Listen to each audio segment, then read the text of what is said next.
సమర్ ఇన్సైట్స్కి స్వాగతం. ఈ ఛానల్ మీకు నచ్చినట్టయితే మీ బంధుమిత్రులకు షేర్ చేయండి, మీరు సబ్స్క్రైబ్ చేయండి, అలాగే బెల్ ఐకాన్ని క్లిక్ చేయండి. పాకిస్తాన్కి వెళ్ళే నీటిని మనం ఆపేసాం.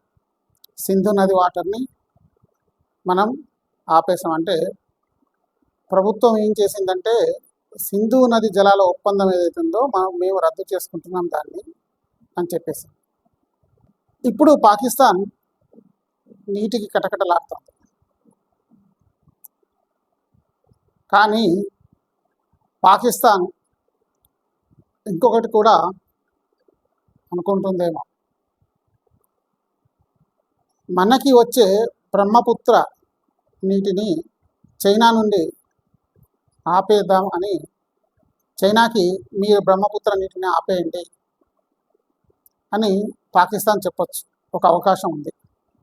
ఒకవేళ పాకిస్తాన్ చైనాకి మీరు బ్రహ్మపుత్ర నీటిని ఆపేసేయండి, భారత్లోకి వెళ్ళకుండా, ఎలా చెప్తే చైనా వింటుందా? ఈ పాటికే చెప్పి ఉండొచ్చేమో, లేదా చెప్పబోతుందేమో. కానీ ఈ అవకాశం అయితే ఖచ్చితంగా పాకిస్తాన్కి ఉంది. దీన్ని ఖచ్చితంగా పాకిస్తాన్ వాడుకుంటుంది. మరి చైనా పాకిస్తాన్ మాటల్ని వింటుందా అంటే ఖచ్చితంగా వినదు అని చెప్పొచ్చు. మరి పాకిస్తాన్తో అంత గాఢమైన మైత్రి కలిగిన చైనా పాకిస్తాన్ చెప్పినప్పుడు ఎందుకు వినదు? చైనా ఎప్పుడైనా కానీ వ్యూహాత్మకమైన స్నేహాన్ని మాత్రమే చేస్తుంది. ఇప్పుడు ఒకవేళ చైనా పాకిస్తాన్ చెప్పినట్టుగా బ్రహ్మపుత్ర నీటిని ఆపేసింది అనుకోండి, బ్రహ్మపుత్ర ఆ నది ప్రపంచంలోనే 9వ అతిపెద్ద నది. అలాగే చాలా పొడవైన నదుల్లో 15వ స్థానంలో ఉంది. అంటే బ్రహ్మపుత్ర యొక్క వాటర్ కెపాసిటీ చాలా ఎక్కువ. మరి అంత వాటర్ని చైనా ఒకవేళ ఆపేస్తే ఎలా ఆపుతుంది? ఒకవేళ దానికి వరదలు వచ్చినప్పుడు, బ్రహ్మపుత్ర వరదలతో చాలా ప్రాబ్లమ్స్ వచ్చాయి. దీనితో మనం ఏం చేసామంటే చైనాతో ఒక ఒప్పందాన్ని చేసుకున్నాం. మనం చాలా సంవత్సరాలు 2012లో చేసుకున్నాం, అంతకుముందు చేసుకున్నాం, ఆ తర్వాత కూడా చేసుకున్నాం. ఒప్పందాలు ఏంటంటే బ్రహ్మపుత్ర నదుల మీద వచ్చే వరదలు గురించి మనకి ఇన్ఫర్మేషన్ ఇవ్వాలంతే. బ్రహ్మపుత్ర పైన మనకి చైనాకి మధ్యలో ఒప్పందం ఏదీ లేదు, నీటిపైన లేదు. మరి అంత భారీగా వరదలు వచ్చినప్పుడు చైనా దాన్ని ఎలా తట్టుకుంటుంది? ఇది మొదటిది. ఒకవేళ బ్రహ్మపుత్ర వాటర్ ఆపేస్తే బంగ్లాదేశ్కి కూడా వాటర్ ఆగిపోతుంది. అప్పుడు బంగ్లాదేశ్ నుండి, భారత్ నుండి, 2 దేశాల నుండి శత్రుత్వాన్ని చైనా కొని తెచ్చుకుంటుంది. ఇది చైనాకి సుతారం ఇష్టం ఉండదు. అన్నింటికంటే ఇంపార్టెంట్ ఏంటంటే చైనాకి మన భారత్ అనేది ఒక పెద్ద వ్యాపారానికి సంబంధించిన చైనాకి మార్కెట్ ఇది. దీన్ని ఎట్టి పరిస్థితులలో పాకిస్తాన్ చెప్పడం వల్ల చైనా పోగొట్టుకోదు. కాబట్టి ఈ భయం మనకి లేదు. మరి చైనాకి పాకిస్తాన్కి మధ్యలో అంత స్నేహభావం ఎందుకు ఉంది అంటే అందరికీ తెలుసు, చైనాకి పాకిస్తాన్కి మధ్యలో చైనా పాకిస్తాన్ ఎకనామిక్ కారిడార్ అనేది ఒకటి దారి చైనా నుండి పాకిస్తాన్లోని గ్వాదర్ పోర్ట్ వరకు వేస్తుంది. అది పాకిస్తాన్లో లేదు, ఇప్పుడు బలూచిస్తాన్లో ఉంది. బలూచిస్తాన్ వాళ్ళు మాకు స్వతంత్రం కావాలని చెప్పేసి పోరాడుతున్నారు. ఒకవేళ వాళ్ళు నెగ్గితే పాకిస్తాన్ నుంచి గ్వాదర్ పోర్టు బలూచిస్తాన్కి వెళ్ళిపోతుంది. ఇది చైనాకి ప్రాబ్లం. రెండవది, పాకిస్తాన్ మనతో గొడవ పెట్టుకొని మనం పిఓకేని ఆక్యుపై చేస్తే ఈ యొక్క చైనా పాకిస్తాన్ ఎకనామిక్ కారిడార్ అనేది ఆగిపోతుంది.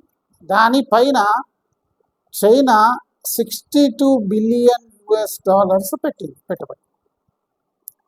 దాంట్లో రైలు మార్గాలు ఉన్నాయి, అలాగే రోడ్డు మార్గాలు ఉన్నాయి, ఇది కాకుండా మధ్యలో ప్రాజెక్ట్స్ ఉన్నాయి, అది కాకుండా దానికి ఆప్టిక్ ఫైబర్ నెట్వర్క్ కూడా పెట్టుకుంటాం. అంటే ఇంత పెద్ద ప్రాజెక్టు భారత్ పిఓకేని ఆక్యుపై చేస్తే ఆగిపోతుంది. కాబట్టి ఇప్పుడు భారత్తో సత్సంబంధాలు కలిగి ఉండడమే చైనాకి ముఖ్యం. ఎందుకంటే ఒకవేళ భారత్ పిఓకేని ఆక్యుపై చేసినా చైనా ఈ ఎకనామిక్ కారిడార్ని కంటిన్యూ చేయొచ్చు. భారత్కి చైనాకి మధ్య సత్సంబంధాలు ఉంటాయి. మరి ఇంత పెద్ద ఇన్ని $1 బిలియన్ ఖర్చు పెట్టి చైనా ఈ పాకిస్తాన్ ఎకనామిక్ కారిడార్ని సిపెక్ అందాం, సిపెక్ని ఎందుకు ఏర్పాటు చేసుకుంటుంది అంటే షాంఘై పోర్ట్ నుండి యుఏఈ మార్కెట్కి సరుకులు పంపాలంటే చైనాకి 12,000 కిలోమీటర్లు వస్తుంది. దాని బదులు చైనాలోని కాష్గర్ నుండి పాకిస్తాన్లోని గ్వాదర్ పోర్ట్ వరకు దానికి 3,000 కిలోమీటర్లు వస్తుంది. అక్కడి నుండి గ్వాదర్ పోర్ట్ నుండి యుఏఈ పోర్ట్లకి 3,000 కిలోమీటర్లు, అంటే 6,000 కిలోమీటర్లలో పూర్తిగా సరుకులు రవాణా చేసేయచ్చు. ఇది కాకుండా భారత్ని అష్టదిగ్బంధనం చేయాలి అనే అభిప్రాయం చైనాకి ఒకవేళ ఉంటే ఈ గ్వాదర్ పోర్టు బాగా చైనాకి ఉపయోగపడుతుంది. ఎందుకంటే యుఏఈ నుంచి వచ్చే దానికి సరుకులు కావచ్చు, లేదా ఇంకా మనకి క్రూడ్ ఆయిల్ కావచ్చు, అవన్నీ కూడా త్వరగా చైనాకి చేరిపోతాయి. చైనాకి చేరకపోయినా పాకిస్తాన్ తన కనుసన్నల్లో ఉంటుంది కాబట్టి పాకిస్తాన్ నుంచి దాన్ని వాడుకోవచ్చు. మరి పాకిస్తాన్ని చైనా కంట్రోల్ చేస్తుందంటే 100% కంట్రోల్ చేస్తుంది. ఎందుకు కంట్రోల్ చేస్తుంది అంటే ప్రజలు ఎన్నుకున్న ప్రభుత్వము పాకిస్తాన్ని రూల్ చేయదు, అది ఎప్పుడు సైన్యం చేతుల్లో ఉంటుంది. కాబట్టి సైన్యం చైనా చెప్పినట్టుగా నడుచుకుంటుంది. కాబట్టి పాకిస్తాన్తో స్నేహభావాన్ని చైనా కొనసాగిస్తుంది. ఒకవేళ భారత్ పిఓకేని ఆక్యుపై చేస్తే ఆ సత్సంబంధాలన్నీ భారత్ వైపు టర్న్ కావచ్చు, భారత్తో అది స్నేహభావంగా ఉండొచ్చు. మరి ముందు ముందు ఏం జరుగుతుందో వేచి చూద్దాం. ఈ వీడియో మీకు నచ్చినట్టయితే సబ్స్క్రైబ్ చేసుకోండి అండ్ మీ బంధుమిత్రులకు షేర్ చేయండి, బెల్ ఐకాన్ని క్లిక్ చేయండి. Thank you.